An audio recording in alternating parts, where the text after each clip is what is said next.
చూసా ఆవిడ గారిని? నేను పంచాయతీకి వెళ్ళలేదని తమ్ముడిని వెంట పెట్టుకొస్తోంది. ఊరందరికీ తెలుసు కదా తను లీడర్నని. నా గురించి అడిగితే లేడని చెప్పు. దయచేయండి దయచేయండి. పేదవాళ్ళ ఇంటికి అదృష్టం వెతుక్కుంటూ వచ్చినట్టుంది. రండి కూర్చోండి. మీరు కూర్చోండి. పర్వాలేదు. మా వారు పంచాయతీకి రాలేదనా? పంచాయతీ విషయానికి రాలేదు, పెళ్లి విషయం గురించని వచ్చాం. అంటే నాకు అర్థం కావటం లేదు. చంద్రమ్మ, పెళ్ళేడుకొచ్చిన పిల్లను ఎంతకాలమని ఇలా ఇంట్లో ఉంచుకుంటారు? ఆ భారాన్ని మీకు తగ్గించడానికి మేమొచ్చాం. మీరేమంటున్నారో నాకు అర్థం కావడం లేదు. మీకింకా అర్థం కాలేదా? మా తమ్ముడికి మీ అమ్మాయి సౌభాగ్యాన్ని అడగడానికి వచ్చాను. ఒక్క నిమిషం, వారున్నారు, పిలుస్తాను. నేనన్నీ వింటున్నానే. అలాగా? నీకేమీ తెలీదు. ఈ గొప్పవాళ్లతో సంబంధం మేలిపండు చూడ మేలిమై ఉండు, పొట్ట విప్పి చూడ పురుగులుండు. ఈ సంబంధం నాకేమాత్రం ఇష్టం లేదే. అయ్యో, మీకేం తెలీదు. మనం వెతుక్కుంటూ వెళితే వరదక్షిణ అది ఇదే అని చెప్పలేనని లాంఛనాలు అడుగుతారు. వాళ్ళు వెతుక్కుంటూ వచ్చినప్పుడు కాదనడం అవివేకం అండి. దేవుడి మీద భారం వేసి అనండి. రండి. ఏమిటే? రండి రండి.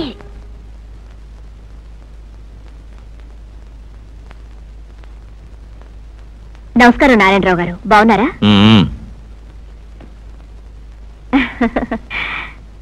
మా తమ్ముడికి మీ అమ్మాయి సరి అయిన జోడి అని అడగడానికి వచ్చాను. మీరు మంచి మనసుతో ఒప్పుకోవాలి. పేదవాళ్ళింట్లో ఒక ఆడపిల్ల పుట్టడమే దురదృష్టం. ఎందుకంటే ఆమెకు సరైన భర్తను చూసి పెళ్లి చేసే స్తోమత ఉండదు కదా. అదే తప్పు. ఎంతమంది భాగ్యవంతులు కన్యాదానం చేసే అదృష్టానికి నోచుకుంటున్నారు. పారే నది తన రెండు వైపుల తీరాలను ఫలప్రదం గావిస్తూ వేలాది జనులకు జీవనాడి సాగరంలో లీనమవుతుంది. అలాగే స్త్రీ పుట్టినిల్లు మెట్టినిల్లు రెండిటినీ వెలిగించి వెలిగి అన్నపూర్ణై సంసారం అనే సాగరంలో లీనమవుతుంది. అదే ఆ భగవంతుడు స్త్రీకిచ్చిన వరం. మీ అమ్మాయి నాకెంతో నచ్చింది. నిజమే, మా అమ్మాయి మీకు నచ్చుండొచ్చు, కానీ మీ అంతస్తు ఎక్కడ, మేమెక్కడ? ఇక్కడ అంతస్తు ప్రసక్తే లేదు నారాయణరావు గారు. మీ అమ్మాయి మా ఇంటికి వచ్చిన తర్వాత మీది మాది ఒకే అంతస్తు అవుతుంది కదా. మావిటివాడు ఏనుగుపై కూర్చున్నంత మాత్రాన మహారాజు కాలేడు. మీ సంబంధం ఒప్పుకోవడానికి నేనేం లక్షాధికారినా? డబ్బు కంటే గుణం ముఖ్యం. 300 రూపాయలు పెట్టి చెప్పులు కొన్నా ఇంటి బయటే వదులుతాము. 30 పైసలు పెట్టి కుంకుమ కొంటే నొసట దిద్దుకుంటాము. ముందు మీ అమ్మాయి భవిష్యత్తు చూడండి.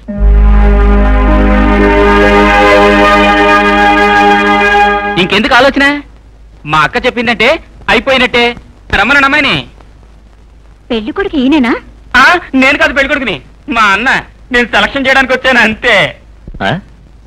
పెళ్లి చేసుకోవలసిన వాడు ఒకసారి అమ్మాయిని చూడాలిగా. వాడు బాంబేలో ఉన్నాడు, ఫోటో తీసుకొచ్చాను. ఏమైనా అతనే ఒకసారి స్వయంగా వచ్చి అమ్మాయిని చూడడం మంచిది. ఆ తర్వాత అమ్మాయి ఇలా ఉంది అలా ఉందని వంకలు పెడితే బాగుండదు. లేదు లేదు, వాడలా అనడు. నా మాట అంటే వాడికి లక్ష్మణ రేఖ. సౌభాగ్యాన్ని పిలవండి. సౌభాగ్యం రా అమ్మాయిలా.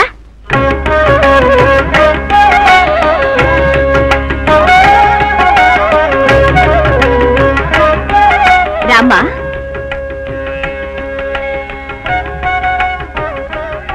రా కూర్చో. ఎంత ముద్దొస్తున్నావమ్మా, లక్ష్మీదేవిలా ఉన్నావు. మా సుదర్శనం నిజంగా అదృష్టవంతుడు. ఏమంటావు పురుషోత్తం? మా వదిన రావడానికి కావాల్సిన అన్ని అర్హతలు ఉన్నాయి. ఏమంటారు నారాయణరావు గారు? ఆయన ఏమంటారు? అలాగే అంటారు.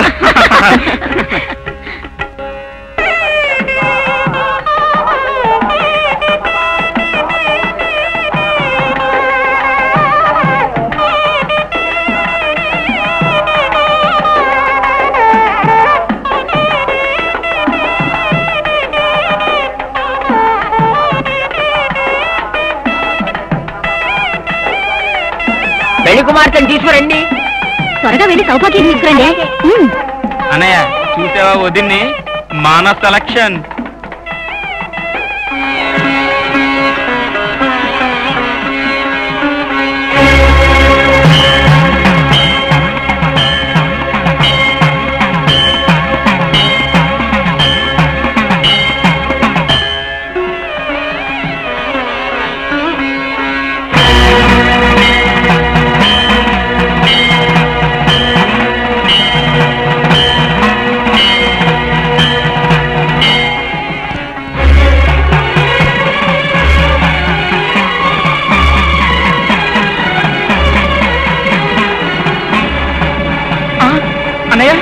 అన్నయ్య ఏమైందన్నయ్య?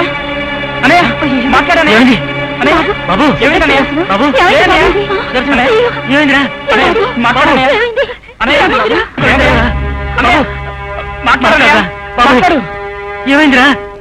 బాబు వద్దు వద్దు, నా చేతులతో ఈ పని చేయించకండి. సుదర్శనం, నేను 2 పూటల దేవతలా పూజిస్తున్న ఆ దేవతకి నా చేతులారా తాళి కట్టించకండి. నా చేతులారా తాళి కట్టించకండి. దేవత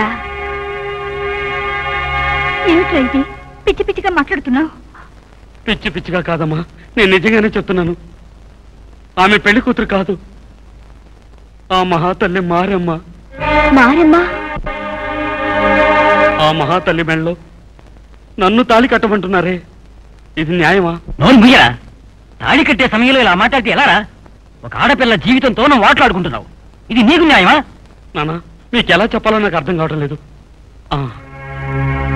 ఒక్క నిమిషం.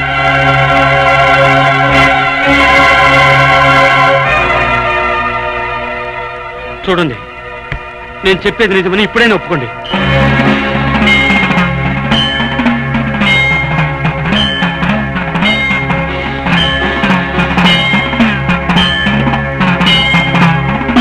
నేను మనస్ఫూర్తిగా అమ్మాని రోజు పూజిస్తున్న ఈ దేవతను అర్ధాంగిగా స్వీకరించాలా?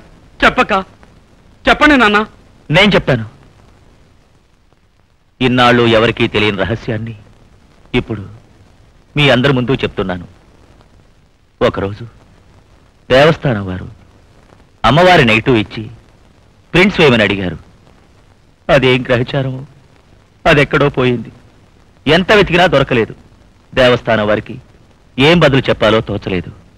అప్పుడు అమ్మాయికి అమ్మవారిలాగే అలంకరించి ఫోటో తీశాను. అది అన్ని వైపులా పంచిపెట్టారు.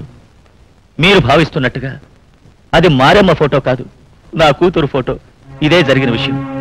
చూడండి, మీరు మరో విధంగా అనుకోకుండా నా కూతురుకి తాళి కట్టి జీవితాన్ని ప్రసాదించండి. మీరేమైనా చెప్పండి నారాయణరావు గారు, నేను దేవత అనుకుని పూజిస్తున్న ఈ దేవతను పెళ్లి చేసుకోవడం నా వల్ల కాదు. అయ్యో, ఇలా చూడండి, అలా అనకండి. మీరు పెళ్లి చేసుకోలేదంటే నా బిడ్డ జీవితం మట్టిపాలవుతుంది. మీ కాళ్ళు పట్టుకుని వేడుకుంటున్నాను. అమ్మాయి మెళ్ళో తాళి కట్టి పుణ్యం కట్టుకోండి. నన్ను క్షమించండి. అల్లుడు గారు, మాన మర్యాదలు పోగొట్టుకుని మేమంతా విషం తాగేలా చేయకండి. దయ చూపండి. అల్లుడు గారు, అల్లుడు గారు.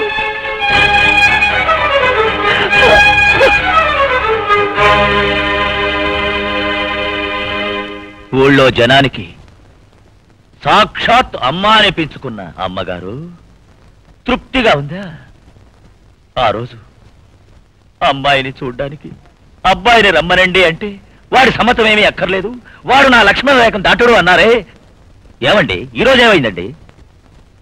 పేదవాళ్ళంటే మీ కళ్ళకంత చులకనగా కనిపిస్తున్నారా? తో మీ పెద్దరికానికి మంట పెట్ట. ఇదో మా అమ్మాయికి బ్రతికేవ్వండి. నాకు న్యాయం జరిపించండి, న్యాయం జరిపించండి.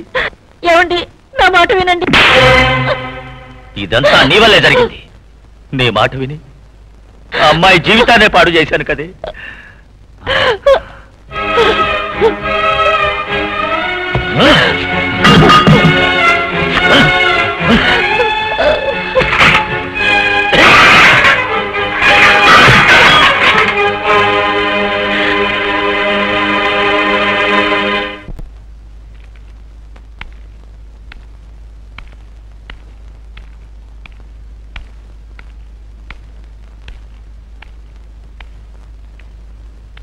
ఆగు.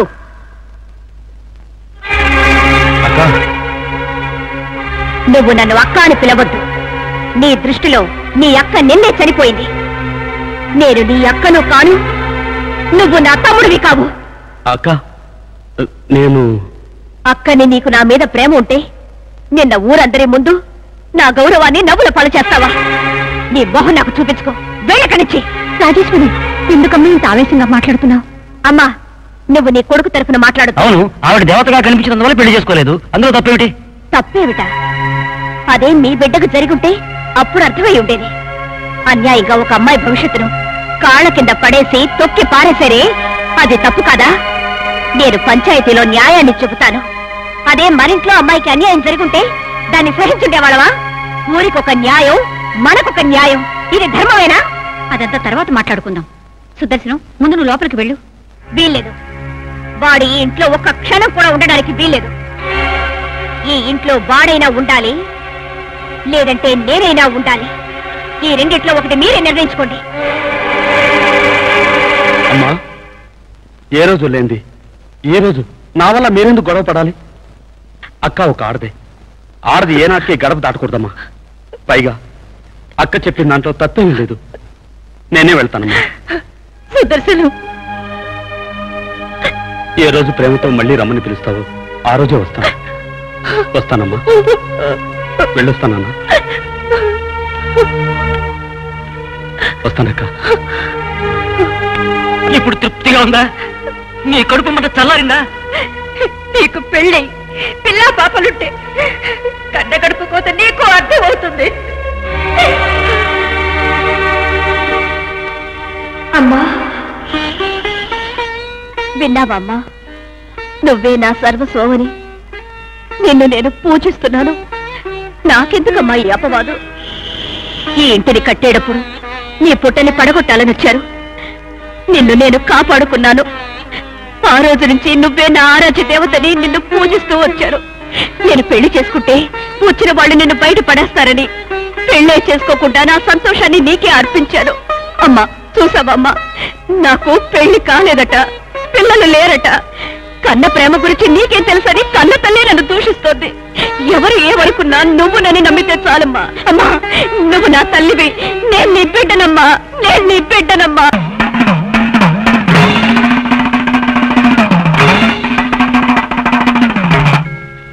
తల్లి గౌరమ్మ, తల్లి గంగ